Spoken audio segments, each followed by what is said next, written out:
Hola, buenas tardes. Oh, hola, buenas tardes. ¿Me confirman que pueden escuchar, por favor? Hola, buenas tardes. Hola. Sí, Lick, se escucha. Vaya, Buenas tardes. buenas tardes. Sí, es bueno saberlo porque de repente uno no se da cuenta exacta por la distancia, ¿no? Si a lo mejor uno tal vez no ha accionado el micrófono o qué sé yo. Pero qué bueno, vamos entonces a dar inicio a la actividad de hoy en la cual vamos a, bueno, voy a empezar a compartir pantalla. Déjenme ver. Oh, espérenme que se me apagó una lámpara. La voy a encender ahorita. Ahorita un segundito.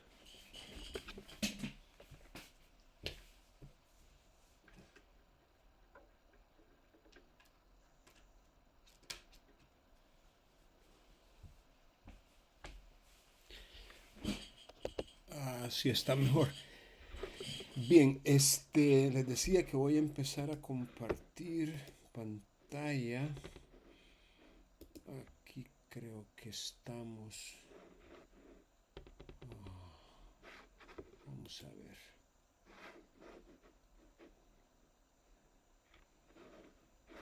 No sé si pueden ver la pantalla compartida. Ah, Sí, Lick, sí se puede ver. vaya. Lo único que... Aquí estamos.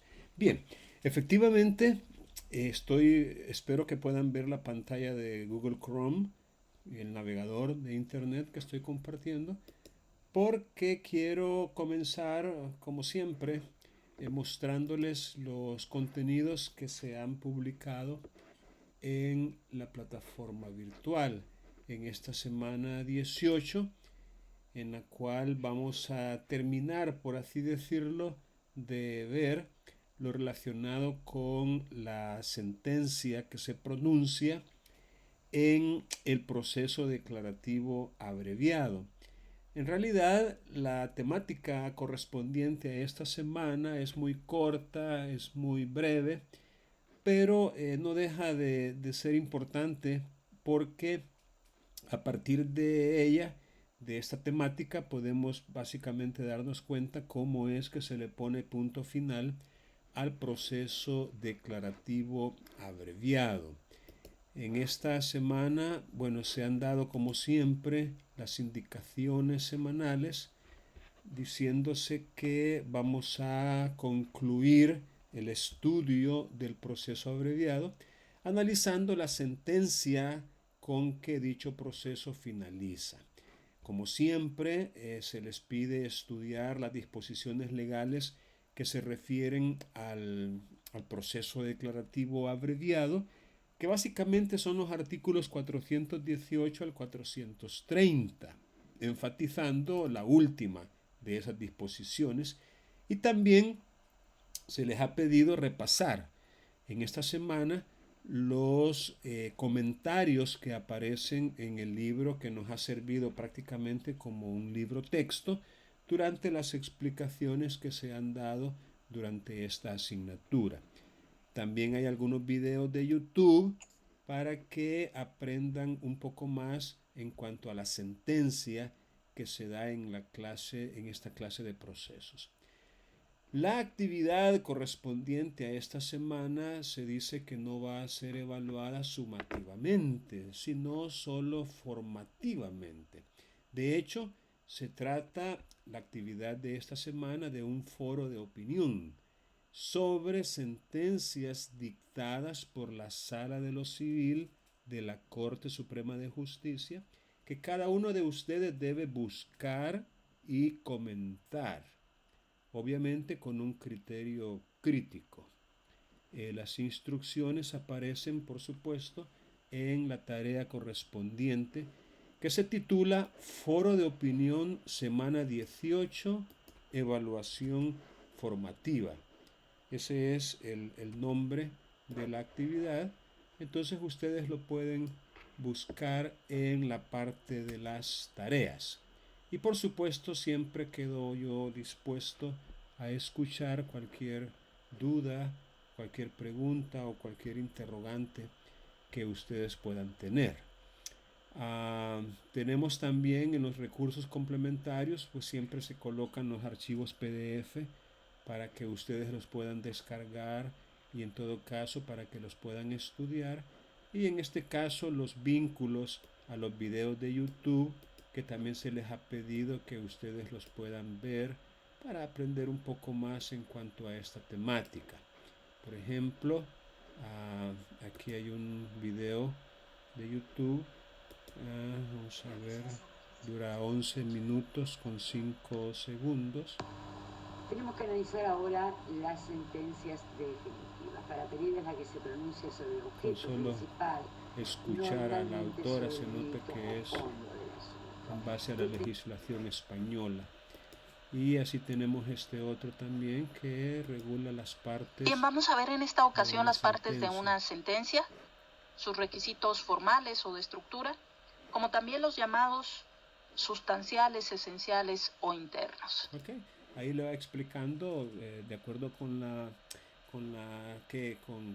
teoría y la doctrina de ese país los requisitos de una sentencia. Y también está esta otra explicación de apenas 4 minutos y 55 segundos, siempre relacionado con la sentencia. Entonces, repito, estas presentaciones o estos videos son como recursos complementarios. Buenos días, mi nombre es Rocío Gallegos y soy asesora en el Centro Jurídico Atento. En esta oportunidad realizaremos un breve... Bueno, ¿y qué más? ¿Qué más? Bueno, la fecha y hora de la videoconferencia, la actividad de evaluación, que como ya les dije es un foro de opinión para que ustedes busquen algunas sentencias relacionadas con la sentencia, algunas sentencias de la sala relacionadas con la sentencia que se pronuncia en un proceso declarativo abreviado, que en esta semana estamos aprendiendo que podría, fíjense bien, podría dictarse por el juez de manera oral al finalizar la audiencia única del proceso abreviado, lo cual no deja de ser bastante innovador, bastante curioso también, ya que no es, llamémoslo así, normal.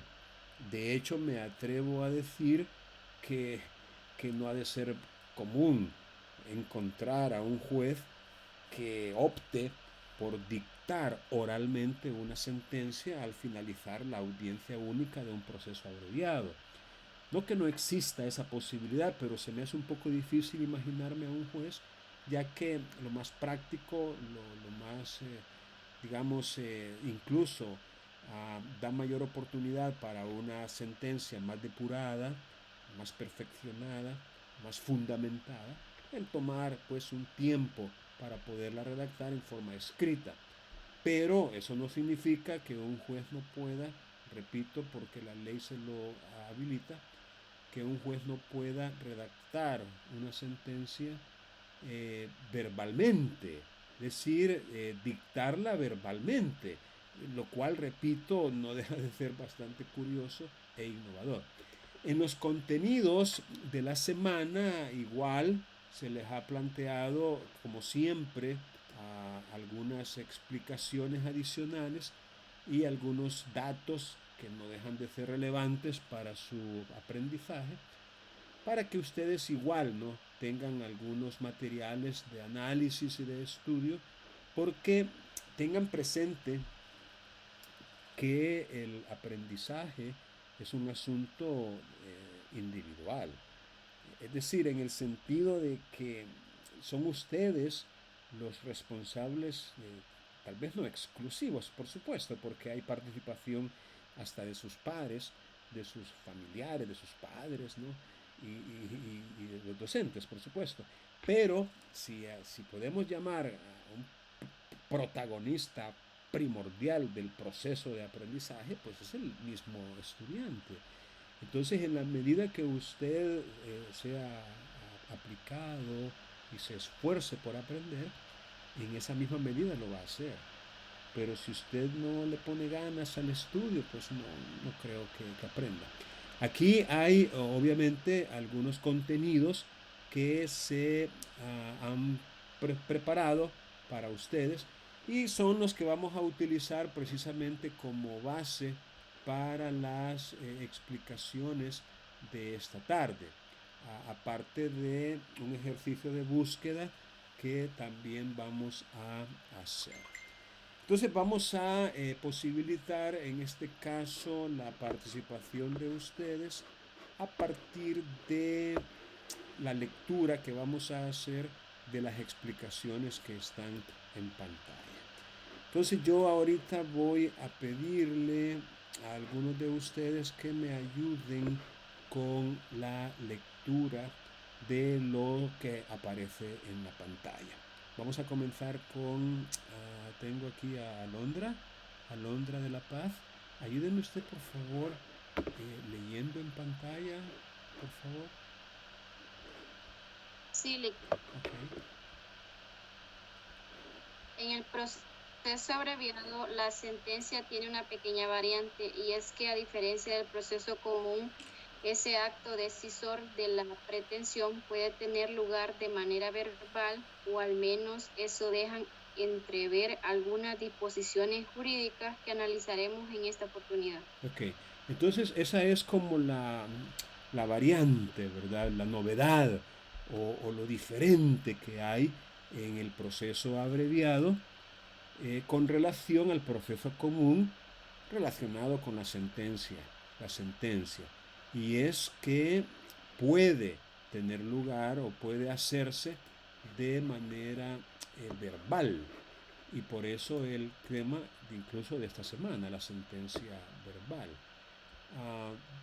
Ayúdeme ahora, Carlos Gerardo Saravia. A ver si logra ver ahí en pantalla, por favor. Sí, puedo ver. Gracias. La sentencia verbal.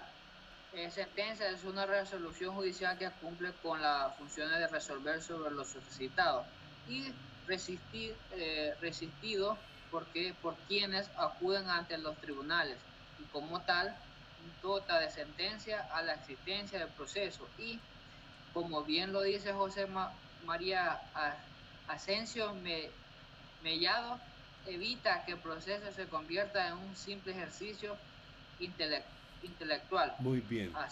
Hasta ahí está bien, gracias. Según esto, la sentencia cumple con una función. Como quien dice, la sentencia tiene un objetivo, una razón de ser, una finalidad.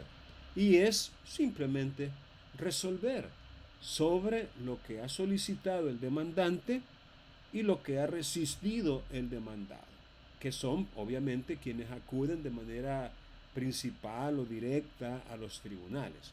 De esta manera, gracias a la sentencia, es que el proceso tiene sentido. Es decir, la sentencia evita que el proceso se convierta en un juego o en un ejercicio intelectual. Es gracias a la sentencia que, repito, el proceso cobra eficacia o sentido. Erika María, ayúdeme ahora usted a leer, por favor. Sí, licenciado, ¿me escucha? Sí, se le oye. Puede continuar. Esta es la expresión del Estado y que recae de forma exclusiva en el órgano judicial, pues este es quien ostenta el monopolio de la potestad jurisdiccional, en las ramas que el artículo 172 de la Constitución dispone. Y es por ello que lo declarado en una sentencia se considera determinación definitiva, irrevocable e imperativa del derecho al caso concreto de la vida. Muy bien, gracias.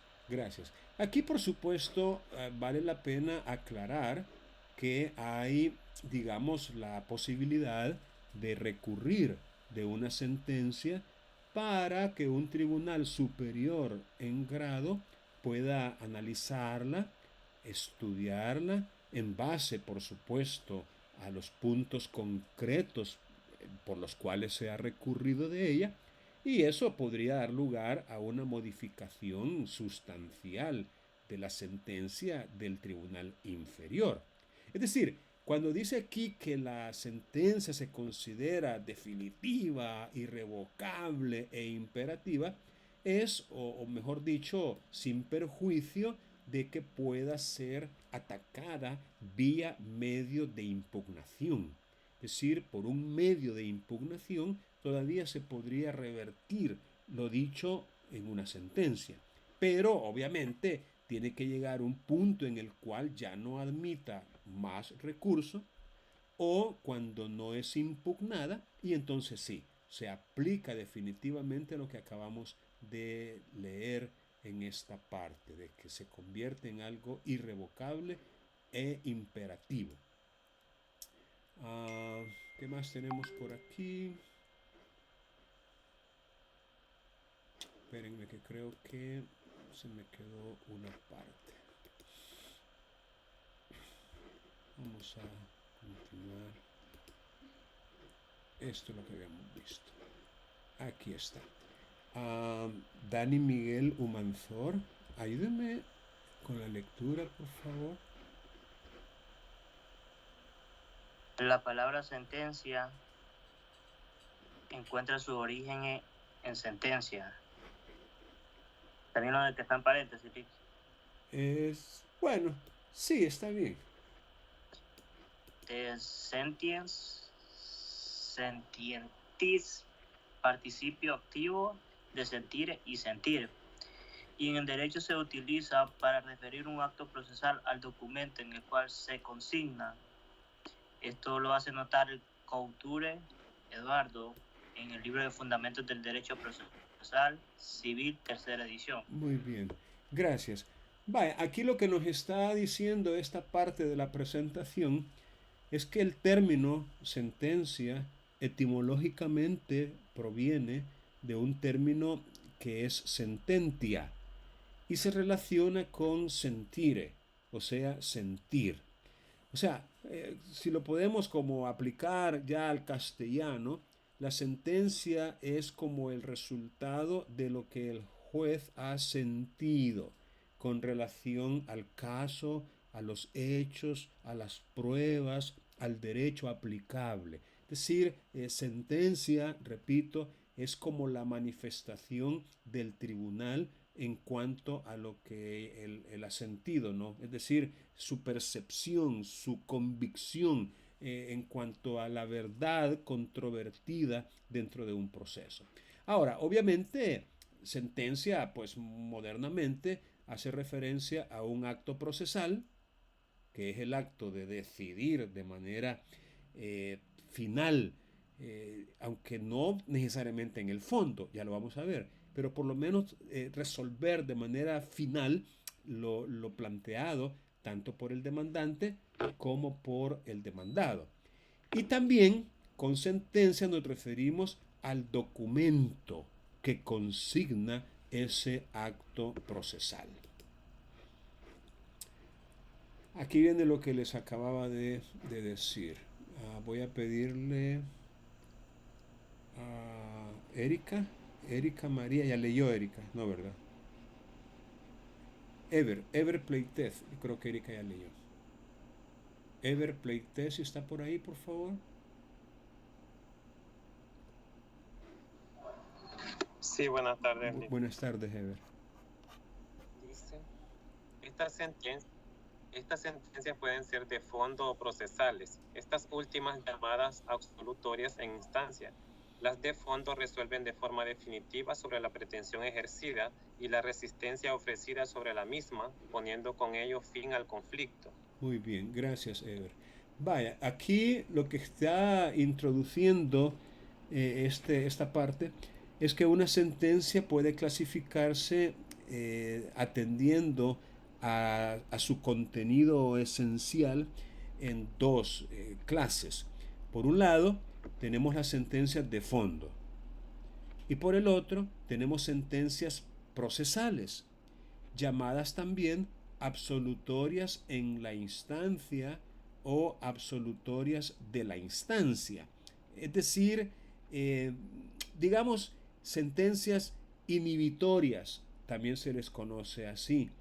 porque no resuelven el fondo del asunto.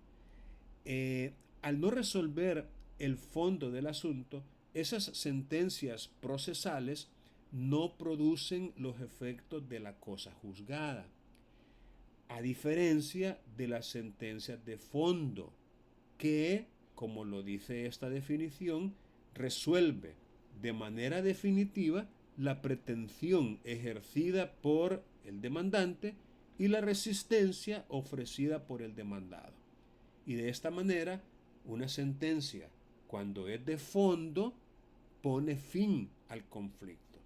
Obviamente, otra vez, sin perjuicio de la posibilidad de un medio de impugnación que se pueda intentar contra ella. Pero, repito, en su esencia, la sentencia de fondo, pues termina la cuestión en uno o en otro sentido, estimando o desestimando la pretensión, dependiendo otra vez de las pruebas y de las argumentaciones que se han hecho al respecto. Vamos a ver qué más tenemos por aquí. Gloria Emperatriz Quintanilla, ayúdeme a leer, por favor. Sí, ¿me escucha? Sí, le escuchamos.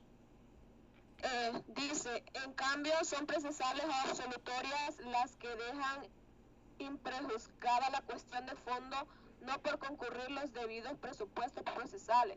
Por ello las mismas no producen los efectos de la cosa juzgada. Muy bien, muchas gracias. Vaya, aquí tenemos entonces la explicación sobre la otra clase de sentencias, es decir, las que no son de fondo, las inhibitorias que les digo yo, o las procesales o absolutorias de la instancia. Esas, la cuestión de fondo no la juzgan, o como dice esta definición, la dejan sin juzgar, imprejuzgada, dice el término. ¿Por qué? Porque no han concurrido los presupuestos procesales necesarios para dictar una resolución de fondo. Y eso provoca que los efectos de la cosa juzgada no se produzcan, lo que significa que se puede volver a plantear la cuestión de fondo, se puede volver a demandar. No hay, repito, cosa juzgada o prohibición de doble persecución, porque aunque se haya presentado una demanda y aunque esa demanda haya sido admitida y tramitada y celebrado audiencias, pero si la sentencia es inhibitoria, es decir, si es procesal o absolutoria de la instancia, o en otras palabras, si no es una sentencia que resuelva el fondo del asunto, entonces se puede volver a discutir. No produce, repito, los efectos de cosa juzgada. Entonces, ¿cuál podría ser un ejemplo? Miren, lo ideal es que esa decisión de dejar imprejuzgada la cuestión de fondo, lo ideal es que no sea al final del proceso, porque ello ha significado, como lo dice la misma jurisprudencia de la Corte, un dispendio inútil en la administración de justicia, es decir, un gasto innecesario, un desgaste de tiempo, de esfuerzo, de recursos. O sea, ¿quién quiere estar 3 meses, 4 meses, 6 meses, un año, para que al final le vengan a salir con una sentencia procesal? Es decir, que no es de fondo. Eso no es agradable. Es decir, es una pérdida, repito, de tiempo.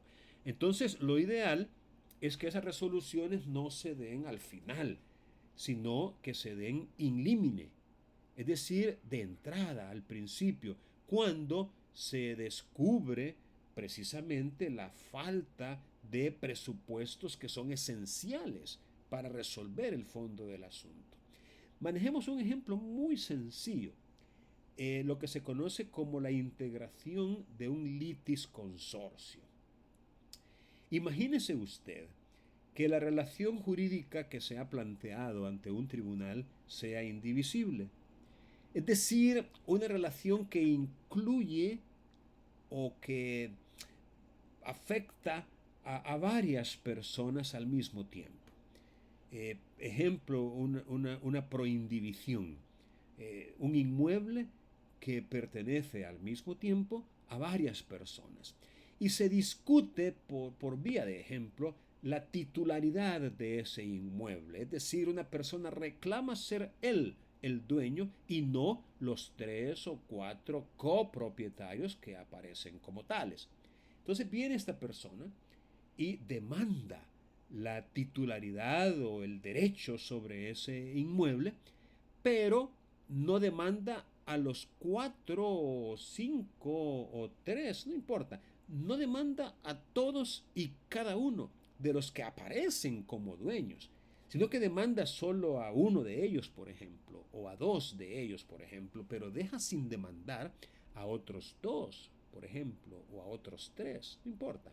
Entonces, allí la sentencia que se dicte, pues obviamente perjudicaría no solamente a los que fueron demandados en realidad, sino también a los demás. Y eso resulta, a la óptica de la doctrina o la teoría de los derechos fundamentales, resulta imposible. Pues o sea, ¿cómo vamos nosotros a despojar de la titularidad de un bien a una persona sin antes haberle oído y vencido en juicio?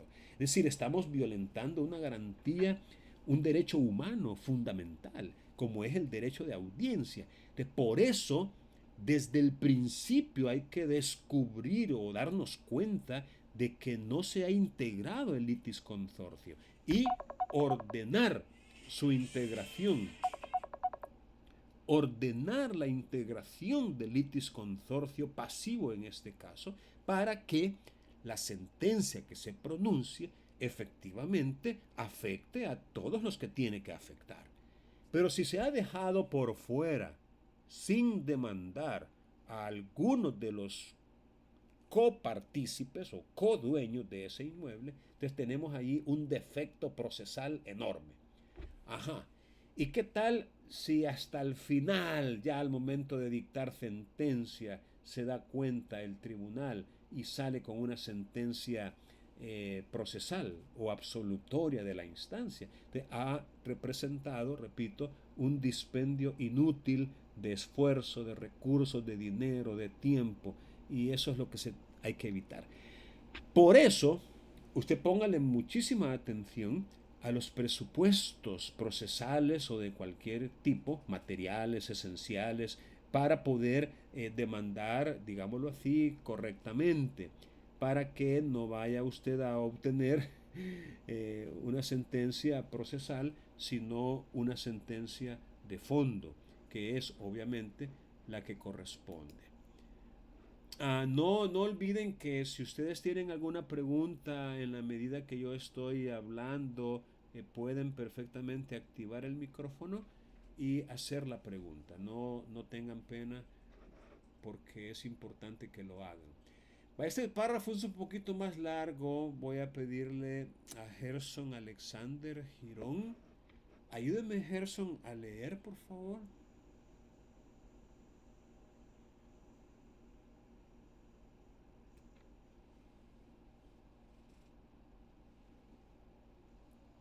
Active el micrófono. Aló, ¿sí me escucha, licenciado? Ahora sí le escuchamos perfectamente.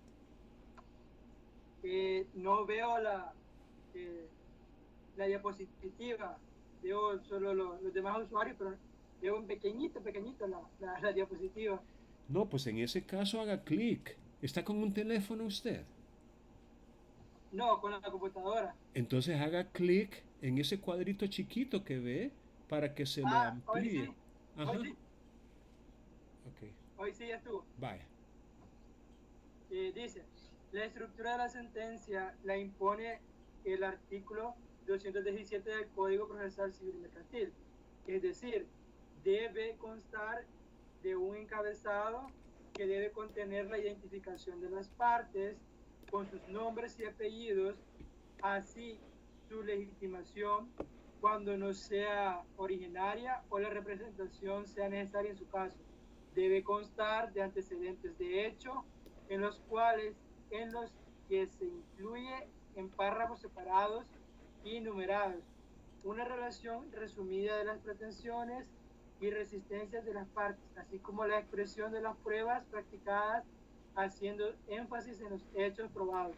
También debe de contener los fundamentos de derecho, es decir, los aspectos fácticos y jurídicos derivados, espérame que se movió. Sí, se movió un poquito. Ahorita le digo por dónde va. Derivados de las alegaciones de las partes que derive de la consecuencia jurídica pretendida, indicándose las normas jurídicas de la aplicación con explicitación de las razones por las cuales se aplican dichas normas. Finalmente, el fallo, que se refiere a los pronunciamientos referidos a las pretensiones deducidas por las partes, indicando si se estiman o se desestiman, determinando la condena, delimitando su alcance. Muy bien, gracias Gerson.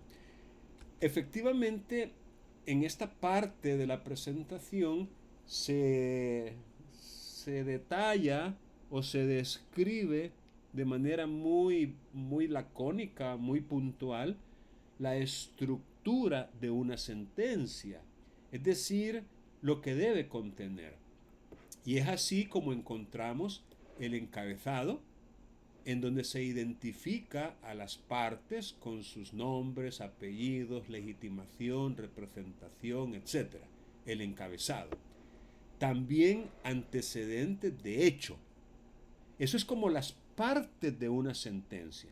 Como quien dice una introducción, que es el encabezado, los antecedentes fácticos o de hecho, en los cuales en párrafos no solo separados, sino también numerados, se hace una relación, un relato, una especie de descripción resumida de lo que el demandante ha dicho y de lo que el demandado ha dicho por su parte. Es decir, las pretensiones y las resistencias. También se tiene que expresar las pruebas. O sea, en la sentencia no solamente se relatan los hechos, sino también se hace una relación de las pruebas que se han practicado, enfatizando en la sentencia si esas pruebas han sido suficientes o insuficientes para acreditar los hechos. Es decir, tiene que decirse en la sentencia cuáles son los hechos que el tribunal estima probados, gracias, repito, a las pruebas practicadas.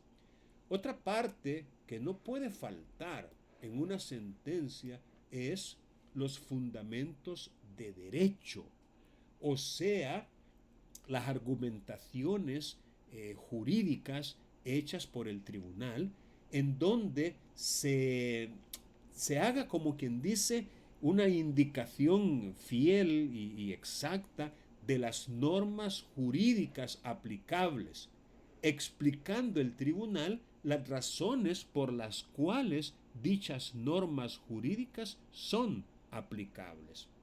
Miren, déjenme decirles que una de las razones, llamémosle más comunes, por las cuales se presentan recursos de casación, es porque muchas veces los tribunales, para resolver un caso concreto, aplican normas jurídicas que no tienen nada que ver con el caso. Es decir, de alguna manera han relacionado una norma jurídica con un hecho o con un caso, pero esa relación no es, como quien dice, tan exacta. Se han equivocado al momento de aplicar. A eso se le conoce como una aplicación indebida de la norma. ¿Por qué? Porque se ha elegido falsamente una norma diferente a la aplicable. Otro motivo de recurso, tanto de apelación como de casación, es cuando una norma jurídica sí resulta aplicable al caso, pero ha sido mal interpretada. Es decir, el tribunal le ha dado un sentido o un alcance a esa norma que no es el que lógicamente debería tener. Es decir, ha habido una interpretación errónea o equivocada de la norma. Sí resultaba aplicable, pero se ha interpretado equivocadamente. Por eso el tribunal tiene que no solo decir, y con fundamento en el artículo tal del Código Civil o del Código de Comercio o del Código Tributario, es decir, no basta con hacer una mención de la norma, sino tiene que decir por qué la entiende aplicable e interpretarla, digámoslo así, adecuadamente. Finalmente, la sentencia debe contener el fallo, que es el pronunciamiento que se refiere a las pretensiones deducidas por ambas partes, indicando en él si se estiman o si desestiman o se desestiman esas pretensiones o esas resistencias, y en su caso determinando y delimitando el alcance de la condena si ese fuera el caso, es decir, si se hubiera estimado la pretensión. Bueno, Itzel Januseli, este párrafo es pequeño, ayúdeme a leerlo, por favor. Itzel Januseli. Hola, Lick, buenas tardes. Buenas tardes. Ahora bien, la sentencia verbal, no obstante faltarle un soporte documental, debe respetar la estructura antes dicha, puesto que ésta tiene lugar en la audiencia, luego de carrearse los debates. Luego de cerrarse, sí. Bien, en esta parte lo que se nos está diciendo es que aunque la sentencia el juez decida pronunciarla oralmente, eso no lo exime o no le autoriza para no cumplir con la estructura mínima que debe contener una sentencia y que fue la que vimos en la diapositiva anterior.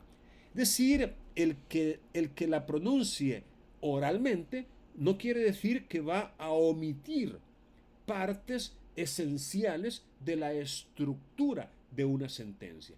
O sea, si lo hace por escrito, pues está bien, es su opción, pero si lo hace oralmente, igual, tiene que respetar y tiene que incluir en su sentencia verbal todo lo que debe contener la sentencia.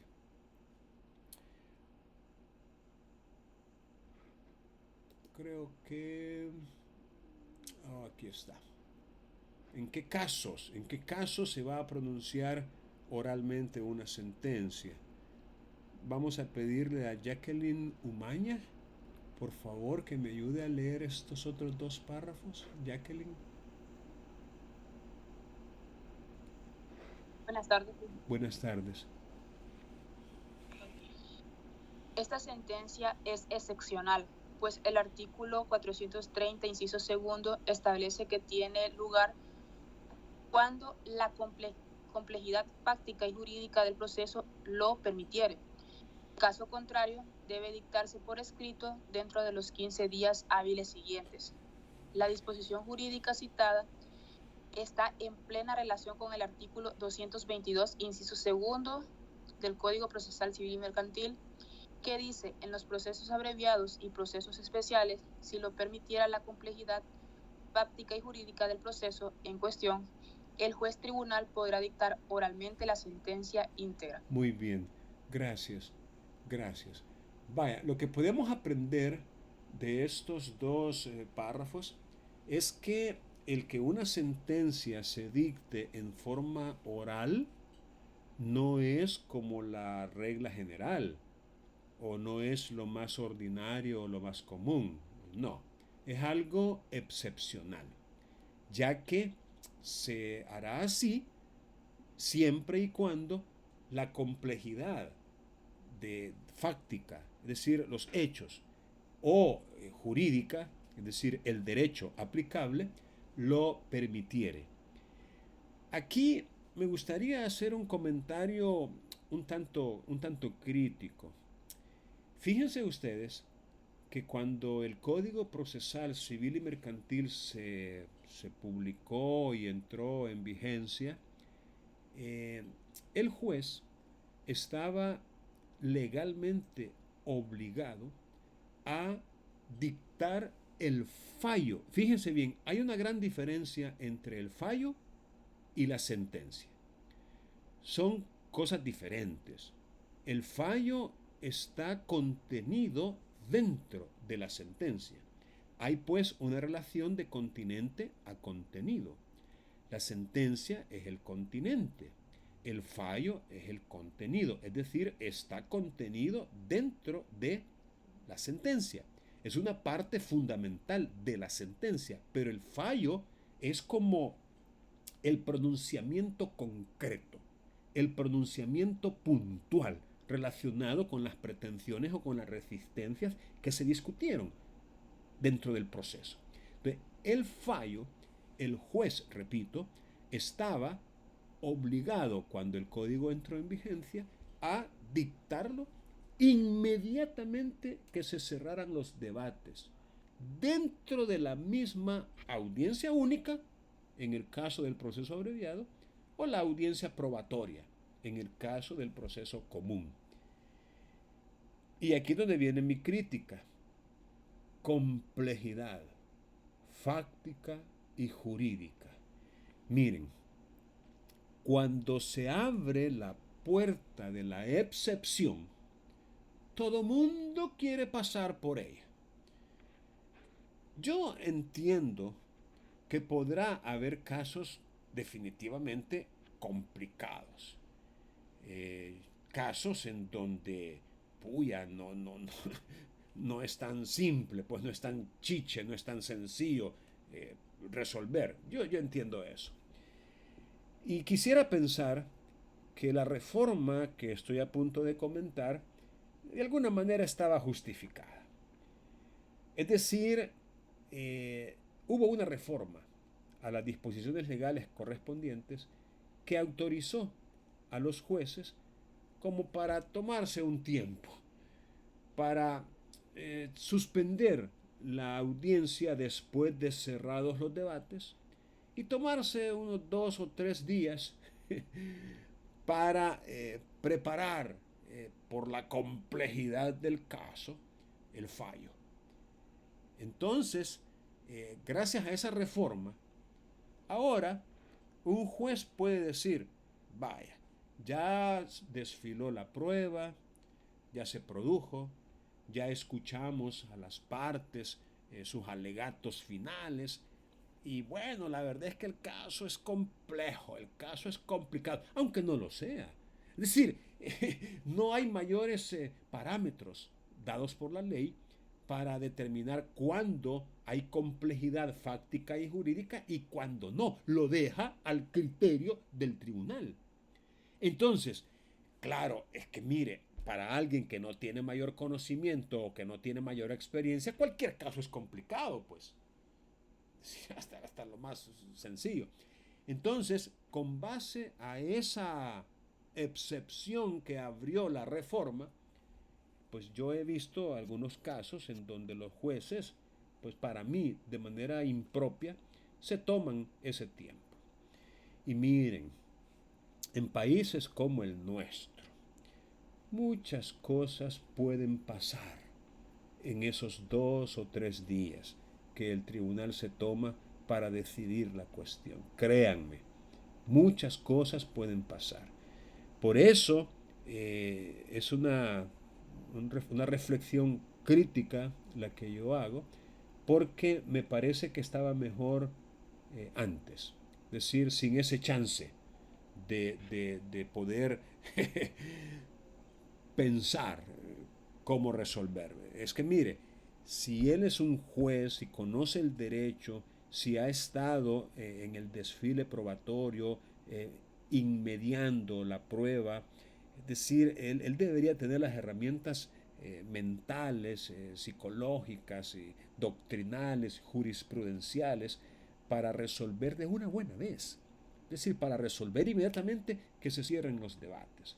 Pero bueno, otra vez, argumentando la complejidad fáctica y jurídica del proceso, entonces muchas veces no lo hacen inmediatamente, se cierran los debates dentro de la misma audiencia, no que suspenden, se toman esos 3 días hábiles que la ley les da y vuelven a citar a las partes. Pero lo que es peor, muchas veces ni siquiera ese plazo cumplen, argumentando otra vez la excesiva carga laboral del tribunal. Miren, es increíble cómo las excepciones se vuelven reglas en países y sociedades como la nuestra, lo cual, repito, no deja de ser lamentable. Bueno, en esta parte me gustaría que nos remitiéramos, creo que ya creo que es lo último. Vamos a ver si hay alguna... Sí, no, ya es lo último.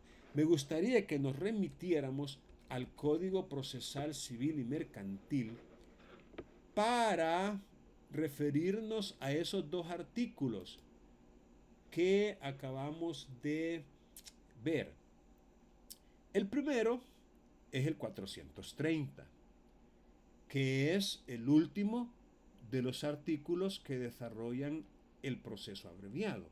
Recuerden, el proceso abreviado se desarrolla del 418, que es el primero, que contiene los requisitos de la demanda simplificada, hasta el 430, que es el que nos habla precisamente de la sentencia. Como ven, son muy pocos los artículos que desarrollan el proceso abreviado. Entonces vamos a leer. Vamos a ver si podemos hacer un reflow. Ok. 430. Y vamos a ver si podemos hacer la letra más grande. Ok. Vaya.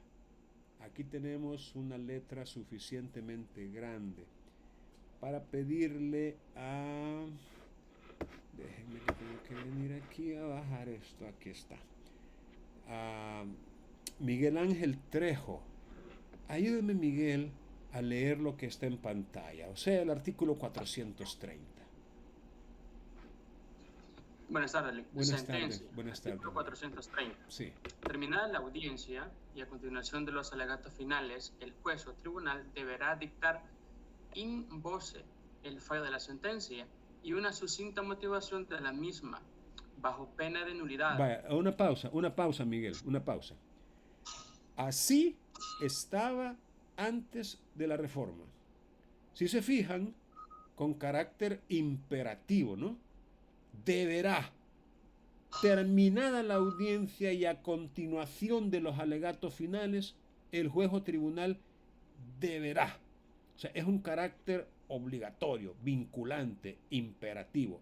Deberá dictar en voz, o sea, de su viva voz, in voce, verbalmente, el fallo de la sentencia y una sucinta motivación de la misma, como quien dice, motivar el fallo, por qué se pronuncia de la manera que lo está haciendo, bajo pena de nulidad. Ven qué interesante. A mí me parecía fantástica esa redacción. De alguna manera, para mí era aplaudible esa obligación de dictar el fallo de una buena vez. Pero aquí viene la excepción. Por eso están ese par de numeritos allí entre paréntesis, porque ya es la reforma que experimentó este artículo. Siga, Miguel, por favor, va a disculpar que lo interrumpí. Ok. Si la complejidad del caso lo ameritare, el juez o tribunal podrá interrumpir la audiencia por un máximo de 3 días hábiles, citando nuevamente a las partes dentro de dicho plazo, para anunciar el respectivo fallo. Ahí está. Entonces, comentando otra vez lo que ya les había comentado antes, si la complejidad del caso, como que dice, no hombre, mire, este caso es complejo.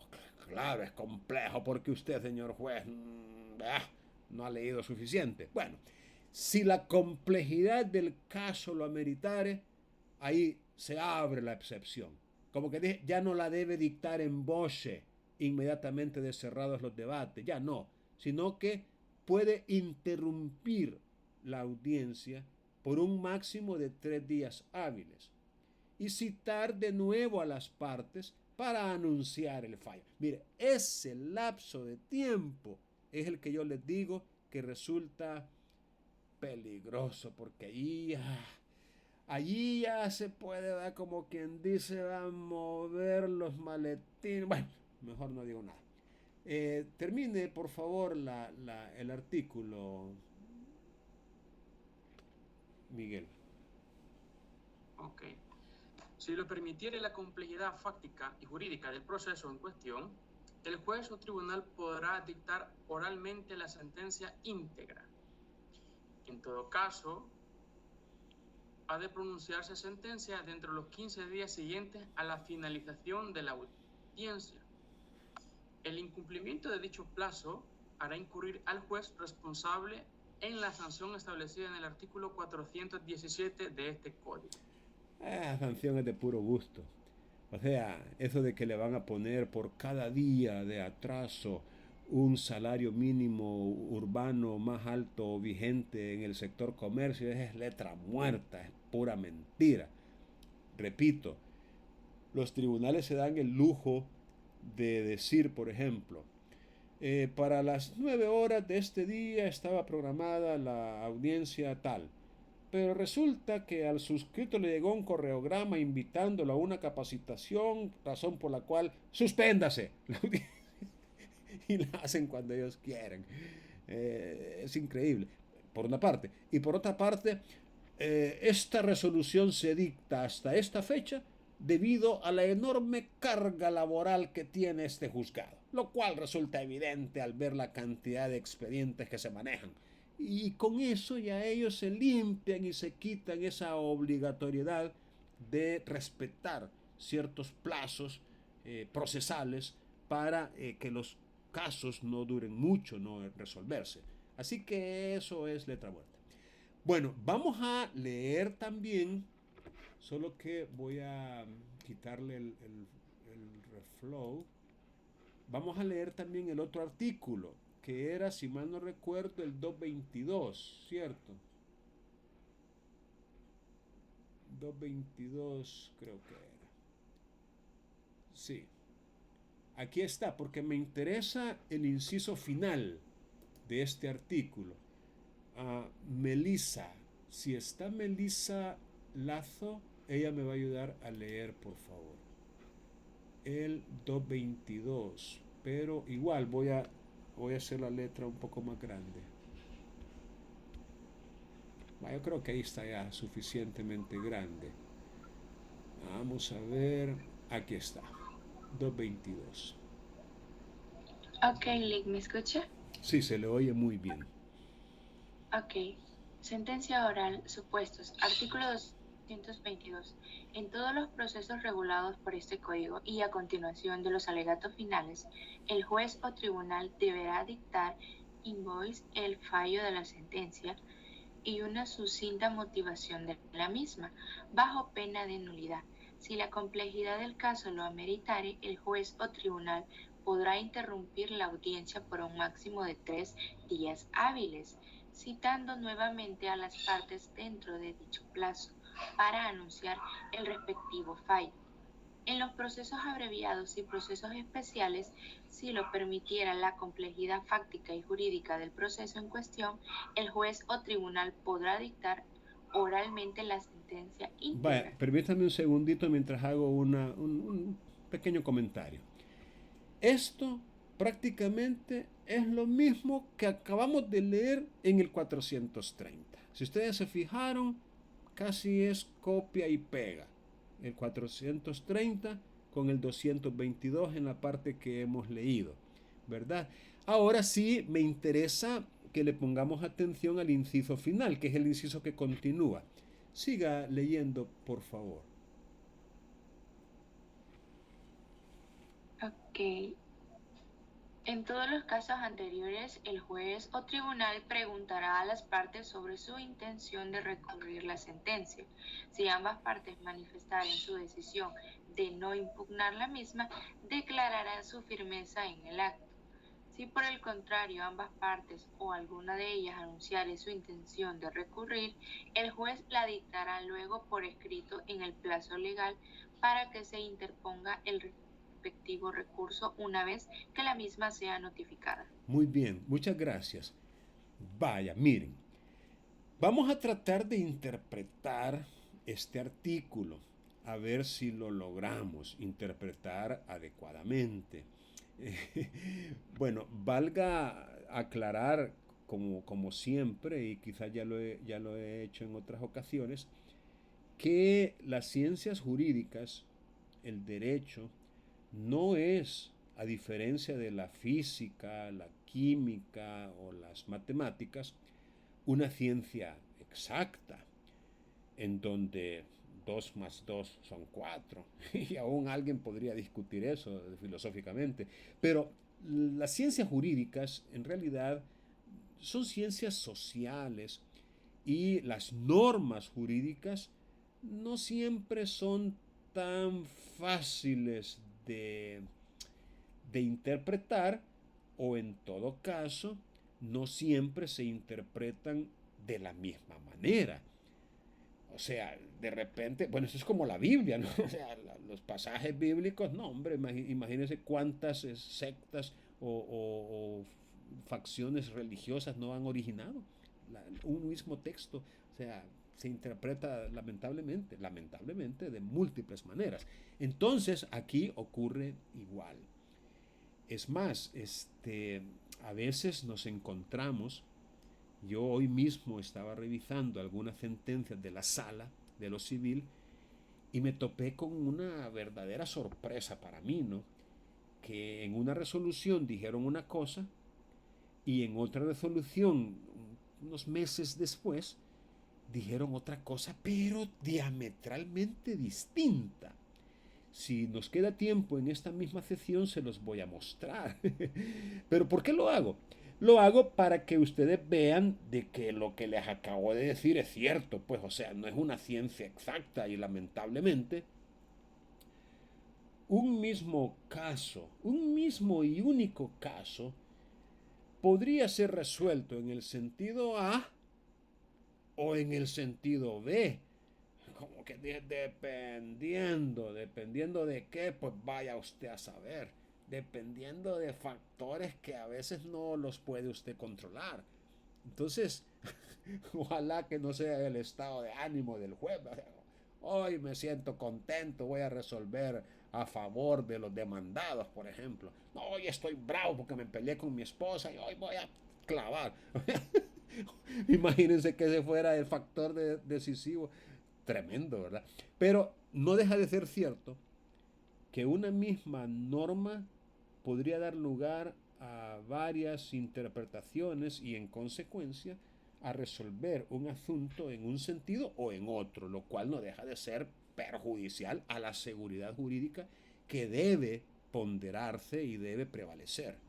O sea, no debe haber incertidumbre, sino todo lo contrario, certeza en la aplicación de la ley.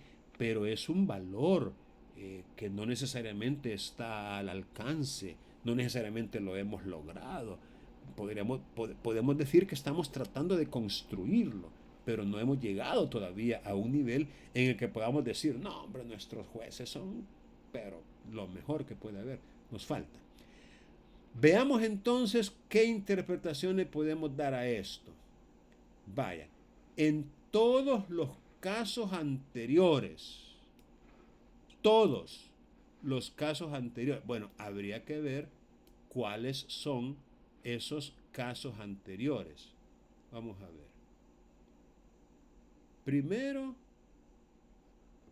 en todos los procesos regulados por este código y a continuación de los alegatos finales, el juez o tribunal deberá dictar in voce el fallo de la sentencia y una sucinta significa concisa, breve, sustanciosa, no explayarse mucho, sino ir al grano, concreto, puntual, una sucinta motivación. Fíjense qué contradictorio, bajo pena de nulidad, como quien dice, la sanción si no lo hace es la nulidad. Pero aquí mismo le está diciendo, si la complejidad del caso lo ameritare, ¿a criterio de quién? A criterio del mismo juez. No es que le va a preguntar a las partes, miren, ¿y ustedes creen que la complejidad del caso amerita que yo interrumpa la audiencia? No, es él el que va a decir, el caso es complejo y por ende voy a interrumpir la audiencia por 3 días y lo voy a mandar a citar para darles el fallo.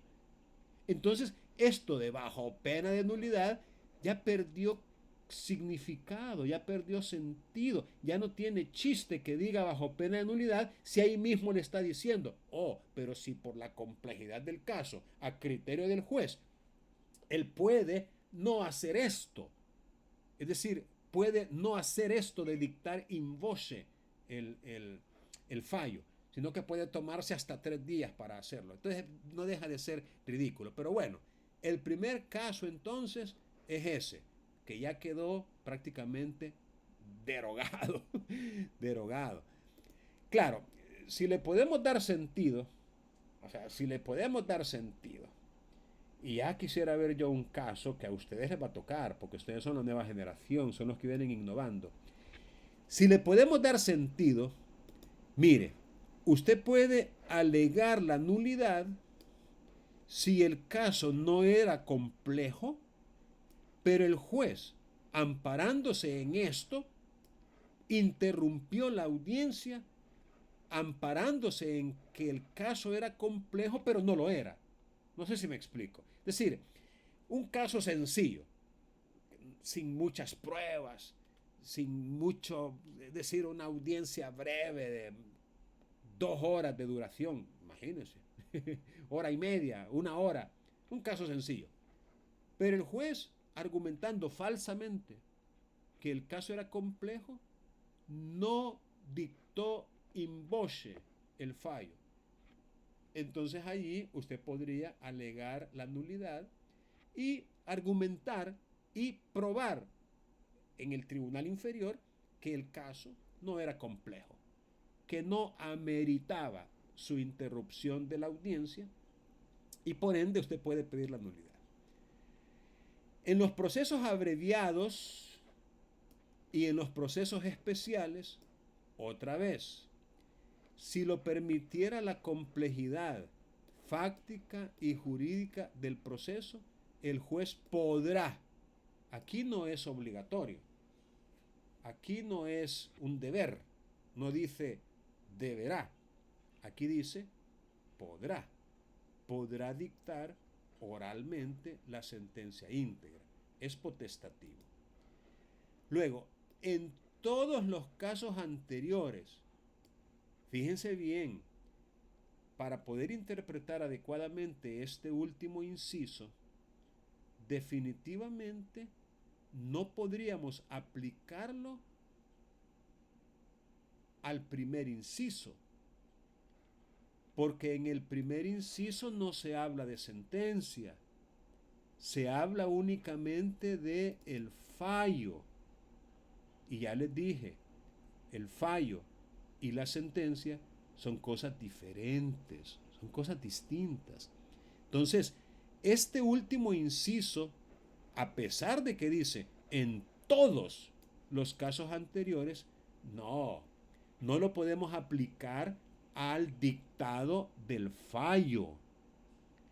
Solamente lo podemos aplicar cuando se dicta la sentencia íntegra, no así el fallo. No sé si me explico, espero que sí, pero bueno, si tienen dudas, pues pregunten. No podría, repito, aplicarse al primer inciso, sino solamente al segundo, es decir, cuando se dicta la sentencia íntegra. En otras palabras, la interpretación correcta de este inciso tendría que ser: en los casos en que se dicte sentencia íntegra, el juez o tribunal preguntará a las partes sobre su intención de recurrirla. Es decir, recurrir la sentencia. Porque, ojo, si usted va a plantear un medio de impugnación, ojo, que no se les vaya a olvidar, usted va a impugnar la sentencia, no va a impugnar el fallo. El fallo aislado de la sentencia no es impugnable. Lo impugnable es la sentencia que contiene ese fallo. Entonces, usted tiene que esperar, en el caso de que solo se dictó el fallo, tiene que esperar a que se dicte la sentencia para poder impugnar de la sentencia, porque no se puede impugnar del fallo. Por eso es que yo les digo, este inciso que dice en todos los casos anteriores, solo se aplica al inciso inmediatamente anterior, es decir, al caso de que se dicte sentencia íntegra. Y siendo así, que se dictó la sentencia íntegra en forma verbal en la misma audiencia, ahí sí, el juez le va a preguntar a las partes sobre su intención de recurrirla, porque ya se conoce la sentencia, ya se dictó verbalmente en forma íntegra. Si solamente se dictó el fallo, resulta contradictorio, ridículo y absurdo preguntarle a las partes: mire, ya dicté el fallo, no he dictado la sentencia porque la complejidad no lo permite, pero ya dicté el fallo. ¿Van a recurrir del fallo? ¿Qué cosa más absurda? Eso no se puede. O sea, no le puedo preguntar válidamente a las partes: ¿van a recurrir del fallo? No se puede recurrir de un fallo. Se recurre de una sentencia. Distinto es que él hubiera dictado la sentencia. Ahí sí. Ahora que ya dicté la sentencia, ¿van a recurrir de ella? Ahí sí es válido.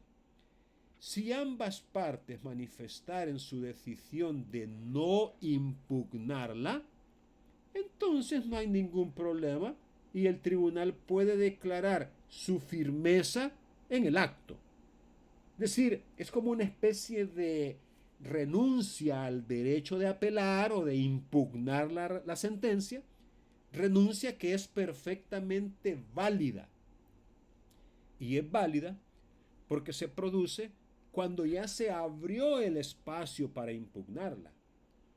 No resulta válida una renuncia de estas si se hiciera antes de que naciera el derecho de impugnarla.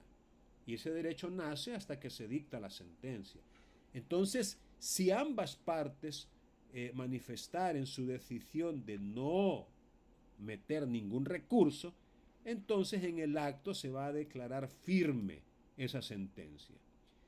Pero si las dos partes o alguna de ellas anuncian su intención de recurrir, entonces el juez no tiene más remedio que dictarla luego por escrito en el plazo legal para que se interponga el respectivo recurso una vez que la misma sea notificada.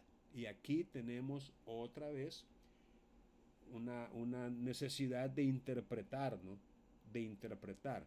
Algo así como: si se va a recurrir de la sentencia, entonces hay que dictarla por escrito.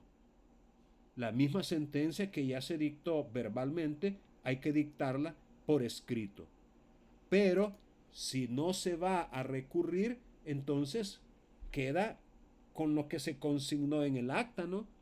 Es decir, la sentencia se va a consignar en el acta.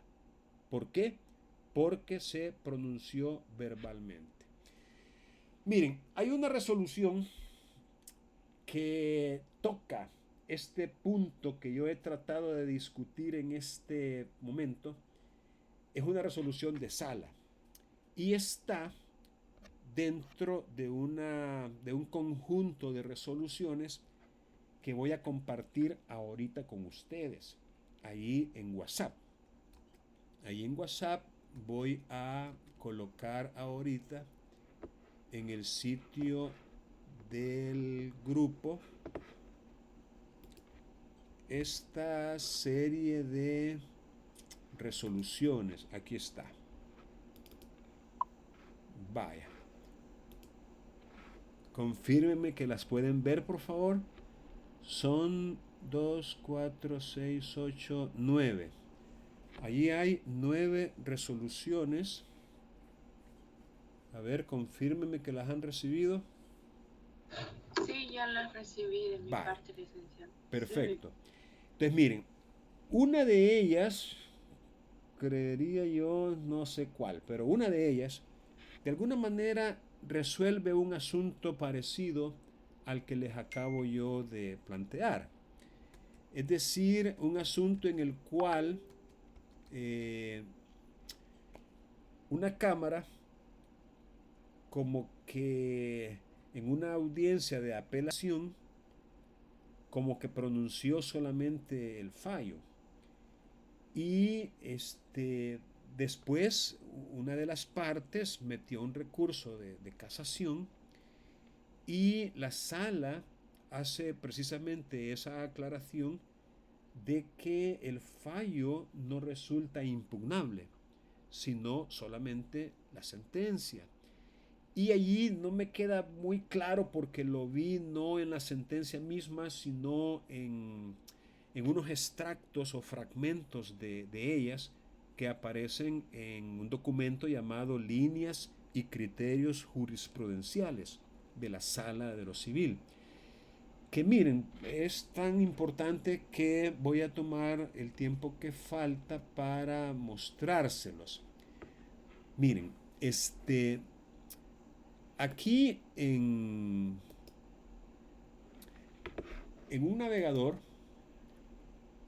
usted escriba jurisprudencia.gov.sb. Vamos a ver si se los puedo mostrar. Esto, miren. Jurisprudencia.gov.sb. Vamos a ver. Esto le da acceso a una fuente casi inagotable de recursos de aprendizaje. Yo les recomiendo a aquellos y aquellas de ustedes que toman en serio su formación, que utilicen este sitio en internet como lo que es, una joya, así como lo oyen, es decir, un caudal casi inagotable de información y de recursos que les puedo asegurar va a darles a ustedes un plus en su formación académica y principalmente en el ejercicio de la profesión. Si usted me cree, si usted lo hace, si usted utiliza esto en lugar de perder su tiempo en otras cosas, se dará cuenta de que llegará el día en que usted va a, como quien dice, a tener un panorama diferente al de sus colegas. Usted va a colocarse como en un nivel, profesionalmente hablando, superior a sus colegas. Todo por leer, porque de eso se trata, de leer y aprender. Entonces, este recurso, repito, es muy, pero muy valioso. Tiene, por supuesto, una sección de búsqueda donde usted puede, obviamente, encontrar todo lo que se ha publicado. Esta parte de líneas jurisprudenciales es la que yo hoy les quiero mostrar. Repito, usted se viene a jurisprudencia.gov.sb, jurisprudencia.gov.sb, y después de hacer enter, se viene a las secciones, aquí donde dice publicaciones y donde dice líneas jurisprudenciales. Hace clic allí y vamos a ver qué pasa. Líneas jurisprudenciales. Aquí está, miren. El Centro de Documentación Judicial pone a disposición en formato PDF las líneas y criterios jurisprudenciales de las salas de la Corte Suprema de Justicia, cámaras y tribunales de sentencia. Entonces aquí usted va a encontrar desde la Corte Plena lo que resuelve en conflictos de competencia en materia de derecho privado y social o en materia penal. Lamentablemente no está actualizado, digámoslo así, ¿verdad? Digamos que han llegado hasta el 2019, pero ya es bastante. Y las salas. Entonces, la invitación que yo le hago, y aquí no nos demos mentira, es probable, ¿no?, que a usted el derecho civil no le guste, menos le va a apasionar, es probable. Pero a lo mejor sí le gusta el derecho constitucional. O quizá usted lleva en su sangre el ir y rescatar a aquellos que han sido privados injustamente de su libertad. Derecho penal. O quizás le gusta más bien lo administrativo. Y bueno, a lo que quiero llegar es que no importa si su inclinación está hacia el derecho privado o hacia el derecho público, no importa, aquí puede encontrar, repito, mucha formación doctrinaria, jurisprudencial, legal y por ende académica. Entonces yo le invito a que usted venga a consultar las líneas jurisprudenciales, por ejemplo, en materia civil. Aquí va a encontrar publicaciones hechas por la Corte que van desde el 2002 hasta el 2018. Entonces lo único que tiene que hacer es hacer clic en alguno de estos vínculos que corresponden a los años. Entonces, por ejemplo, usted viene aquí 2018 y aquí le aparece en 215 páginas las decisiones o un resumen de las decisiones que se tomaron en el 2018. Y así, cada uno de estos años le va a permitir a usted tener ese recurso, esa información que, repito, a lo mejor usted ahorita se pregunte de qué nos estará hablando el licenciado. Pero ojalá que usted tenga una memoria de largo plazo y dentro de unos 3, 4, 5 años, donde usted ya ande litigando, pueda recordar estos consejos que yo le estoy dando y pueda todavía ponerlos en práctica. Porque, insisto, en la medida que usted se familiarice con la forma en que los tribunales resuelven, en esa misma medida usted va a tener éxito en la gestión de sus casos. Porque si usted ya sabe cómo resuelve el tribunal jerárquicamente superior, como lo es la sala de lo civil, o las cámaras de segunda instancia, en aquellos casos en donde ese es el tope, no pueden subir más. Si usted ya sabe cómo resuelven, no, hombre, olvídese, usted va a tener argumentos, va a tener fundamentos para pedir y para exponer su caso. Si usted ya sabe cómo resuelven, va a, ¿por qué no decirlo?, a garantizar que le admitan los medios de impugnación que usted interponga. ¿Y por qué cree que va a garantizar eso? Fácil, porque va a saber cuándo rechazan y cuándo admiten estos tribunales superiores. Porque si usted ya sabe que van a rechazarle un recurso, entonces no lo va a interponer. O lo va a interponer con argumentos diferentes a los que ya 4, 5, 6 abogados antes que usted pusieron. Usted va a utilizar argumentos distintos con la esperanza de que si a aquellos se lo rechazaron, a usted se lo van a admitir. Pero yo insisto, para eso usted tiene que familiarizarse con estas líneas, con estos criterios jurisprudenciales, porque sólo así usted va a poder saber cómo escribir, cómo redactar, cómo argumentar. Pero si no lo hace, olvídese, va a chocar con obstáculos insalvables. Bueno, con eso en mente, yo tengo aquí un documento. Vamos a ver si lo puedo encontrar.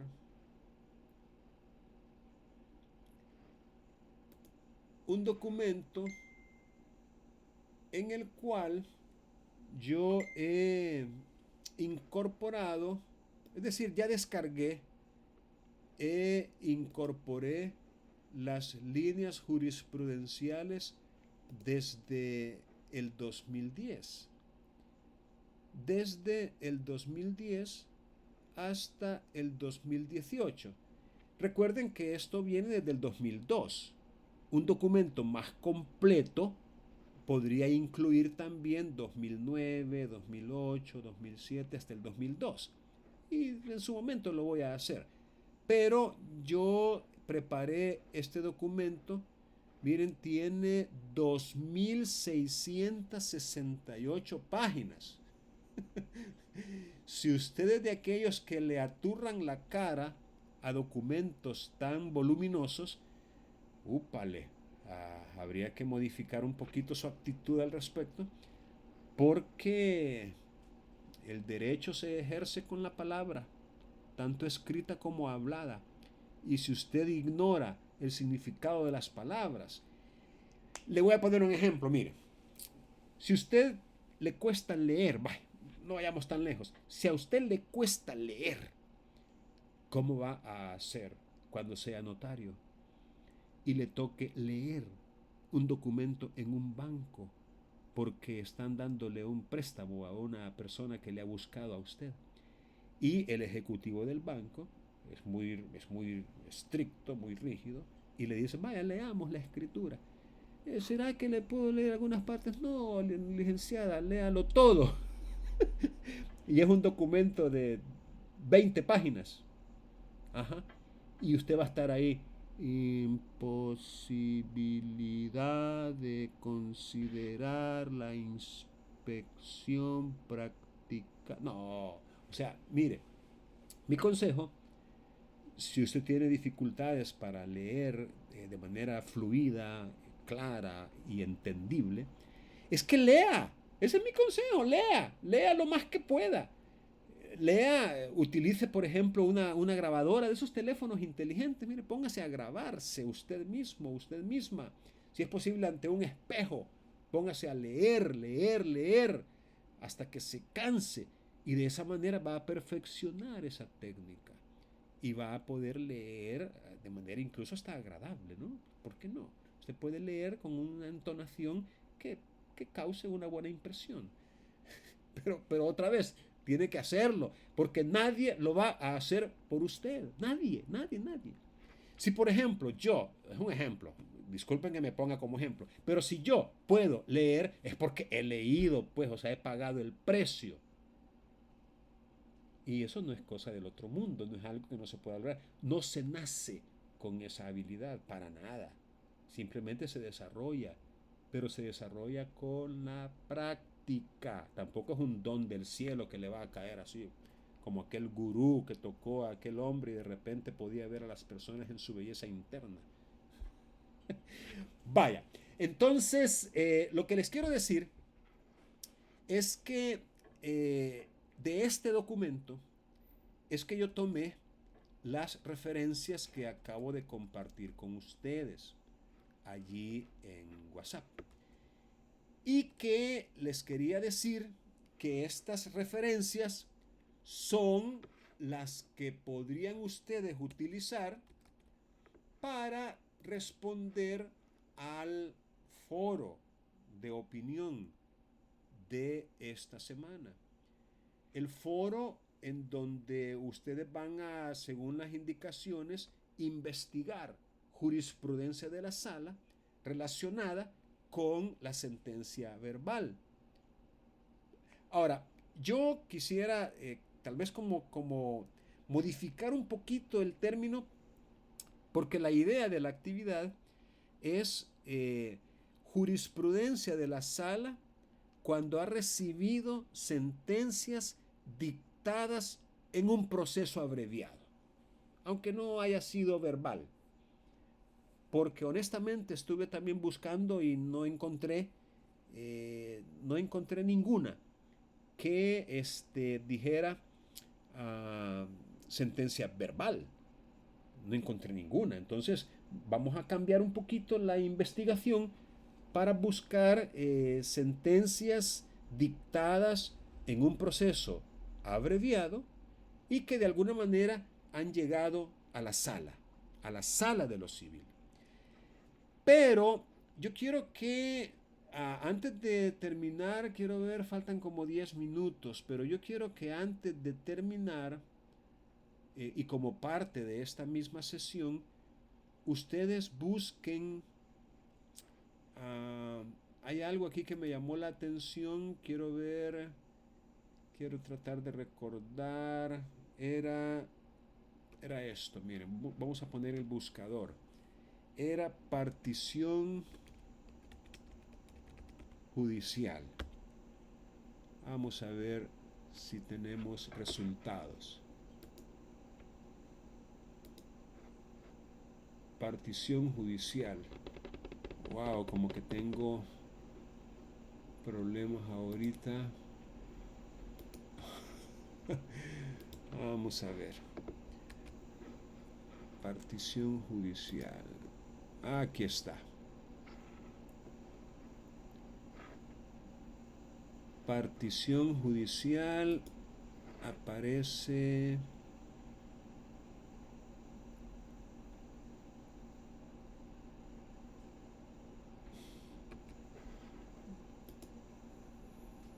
Partición judicial.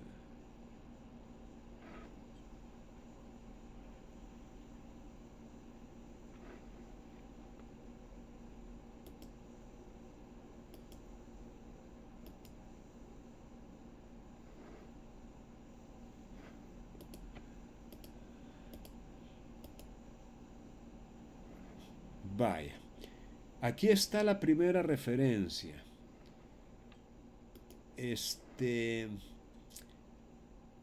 Aparece, bueno, dice partición judicial. Y luego las palabras claves aquí serían necesaria sustanciación a través del proceso común. Es decir, la sala considera, en primer lugar, que el trámite a seguir en la partición judicial es en un proceso contencioso y no un trámite de jurisdicción voluntaria o trámite en que no hay contención de partes. Prueba de ello es que el legislador no incluyó tal proceso dentro de la ley del ejercicio notarial de la jurisdicción voluntaria y otras diligencias. Y además de ello, existe la partición extrajudicial, la cual se da cuando no existe contención entre los comuneros o copropietarios y por el contrario, priva acuerdo sobre los bienes a repartir. Entonces, aquí, ¿qué nos está diciendo la sala? De que en el caso de una partición judicial, se tiene que tramitar por medio de un proceso común. Ahora, según esto, esta resolución aparece en la referencia 50-CAC 2012. Espérenme un segundo. Estoy en clases virtuales. ¿Será que me llama en 10 minutos?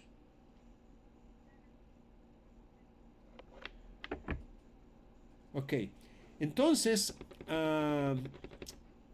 les voy a pedir que busquen esta sentencia. Que busquen esta sentencia de fecha 10 de abril del 2012, cuya referencia es 50 CAC 2012. Y que la lean de principio a fin. Pero también les voy a pedir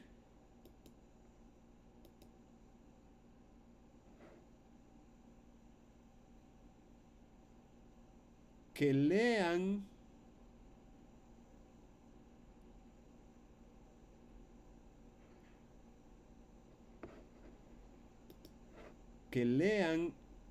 la referencia 361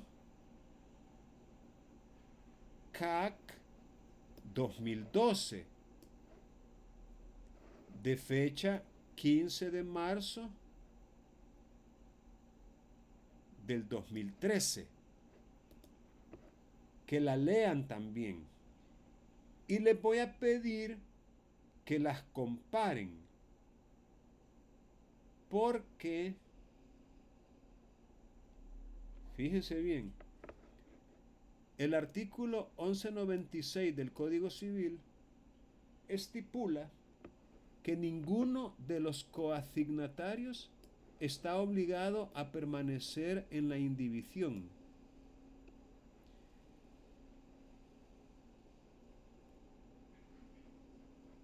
Con tal que no se haya dispuesto lo contrario, lo cual da pie a que cualquiera de ellos pueda pedir la partición.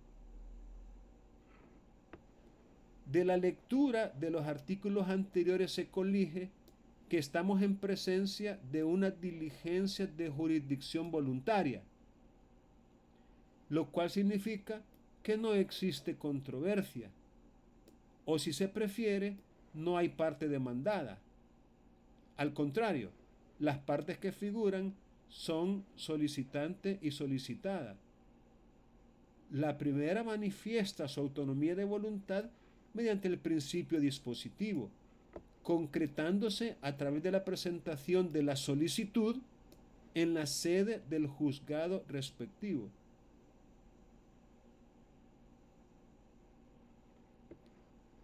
La normativa procesal civil mercantil no regula procedimientos para ventilar casos como el presente, diligencias de partición judicial. Es decir, no existe norma específica que establezca un trámite judicial. Sin embargo, el artículo 17, inciso segundo, del Código Procesal Civil y Mercantil establece que si las diligencias judiciales no contenciosas no tienen procedimiento específico, se procederá conforme al proceso abreviado. Bueno, ¿en qué quedamos?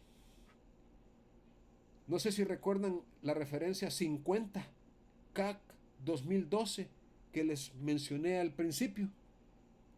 Compárenla con esta otra y por favor aclaren a este humilde servidor en qué quedamos.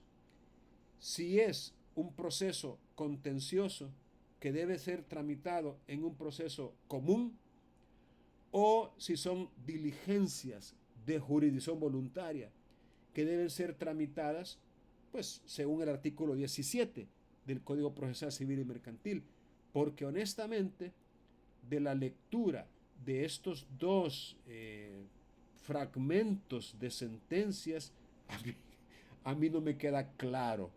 He quedado súper confundido.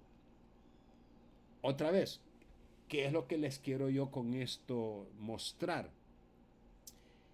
Si hubiera una contradicción en el criterio de la sala, casi en el mismo año, 2012,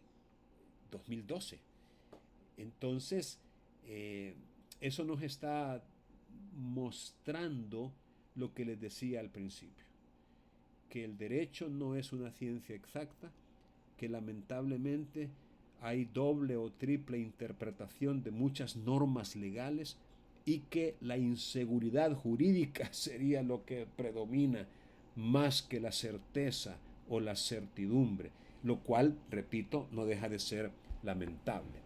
Así que les invito a leer estas dos sentencias después de encontrarlas en la sala y hacer en el foro de opinión sus correspondientes aportes. Si bien es cierto, no tienen una ponderación sumativa, pero no es eso lo que buscamos exclusivamente, sino buscamos el participar y el aprender colaborativamente, los unos de los otros. Bueno, jóvenes, aún creo que es todo. Si tienen alguna duda, alguna pregunta, la pueden formular ahorita. Contarles que estoy precisamente en este momento trabajando ya en las calificaciones que les debo y no se preocupen, van a aparecer publicadas más pronto de lo que se imaginan. Así que alguna pregunta o inquietud todavía tienen chance de hacerla. Si no, pues creo que ha sido todo por ahora.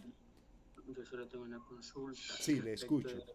El 22 y el 430, Okay. casi dicen lo mismo. Sí. Pero ya, me queda claro en que la complejidad, o sea, cuando se dice ley que la complejidad del caso, o sea, según la complejidad, sí, el juez va a tener tiempo para hacer la sentencia. Pero, o sea, eso queda a discrecionalidad del juez, o sea, o sea, ¿cómo le explico? Yo puedo, como abogado, puedo presentar una demanda de proceso común abreviado y puede ser tan sencillo, pero si el juez dice, no, esto es, para mí es complicadísimo, aunque fuera fácil, o sea, él me lo va a decir, no, miren parte, aquí esto es complicado y me van a dar 3 días. O sea, esa complejidad, no sé cómo es que se determina, o sea, porque un caso puede ser tan fácil, pero si el juez a criterio personal, o sea, ahí como que estaría violentando los derechos, ¿no?, de las partes. No sé, ¿me podría usted mencionar un caso de complejidad, o sea, un caso fácil y un caso que verdaderamente sí es complejo, o sea, Vale. ¿me explico? Ok. Bien, precisamente lo que usted acaba de mencionar es lo que ha sido el objeto de mi crítica a la reforma que experimentó el artículo 222 y el 430. Y mi crítica iba no tanto en el sentido de que el juez pueda o no dictar oralmente la sentencia. Digamos que eso está bien. Está bien que al juez se le permita, si la complejidad del caso, o mejor dicho, si la no complejidad del caso lo permite, que él pueda dictar verbalmente la sentencia. Eso para mí, fantástico, está bien. Eso yo no lo critico. Y me parece que, pues ni modo, está bien que el juez valore la complejidad o la dificultad o la sencillez del caso, repito, para dictar o no oralmente la sentencia. Eso, repito, yo no lo critico. Lo que yo critico, y lo hago con vehemencia, es que el juez diga que un caso sencillo es complicado para no dictar el fallo. Eso es lo que yo critico, que no dicte el fallo. Es que mire, una vez dictado el fallo, ya no lo puede cambiar. O sea, si él en el fallo dice, desestímase la pretensión, y eso a usted le favorece como abogado del demandado, si en el fallo ya el juez dijo que desestima, La sentencia no puede venir distinta. No puede venir la sentencia estimando lo que ya él dijo en el fallo que desestima. El problema es cuando el juez viene y dice, no voy a dictar el fallo todavía, lo voy a convocar para dentro de 3 días. Así que ahí esperen la cita. Ahorita ya terminamos, ya queda interrumpida la audiencia. Eso es lo que yo critico. Y eso se da tanto en los procesos comunes como en los abreviados. Eso es lo que a mí no me gusta, que el juez utilice como excusa o como argumento la complejidad del caso para no dictar el fallo. Para mí, debería dictar el fallo inmediatamente que se cierran los debates y luego preparar la sentencia, que se tome el tiempo que quiera, razonable. La ley le da 15 días, que se tome el tiempo que quiera, pero una vez dictado el fallo. Ahora, cuando un caso es complicado, miren, créanme, hay casos en donde la cantidad de prueba documental es enorme. Son procesos voluminosos, procesos que tienen 3, 4, 5 piezas, procesos que involucran 20 testigos sobre diferentes puntos, procesos que en la demanda misma, una demanda de 30 páginas, por ejemplo, porque lleva 40 hechos, ese es un caso complejo. O sea, y es raro encontrar casos complejos. La mayoría de los casos son casos comunes, normales, ordinarios, o sea, de común ocurrencia. Entonces, yo pensaría que para la determinación de la complejidad, bien se podrían haber dado algunos parámetros en la misma ley para como limitar un poco la discrecionalidad de los jueces. Pero lamentablemente pues no se hizo y como les repito, los jueces lo utilizan como excusa para no resolver, para tapar a veces su propia incompetencia. Bueno, jóvenes, aún lamentablemente llegó la hora de despedirnos. Créanme que ha sido un gusto para mí estar con ustedes aquí. Les anuncio que hoy cayó un correo diciendo que retomamos la presencialidad. A ver cómo lo toman ustedes. Tengo duda. Ajá. ¿Y su examen será presencial o virtual? El parcial. Bueno, voy a consultarlo con decanato, con el vicedecano también, y a ver qué me dicen. Si me obligan a hacerlo presencial, será presencial. Pero si puedo que sea virtual, será virtual. ¿De acuerdo? Bueno, jóvenes, Okay, aún. muchas gracias. Bueno, cuídense mucho. Ha sido un gusto saludarles y que estén bien.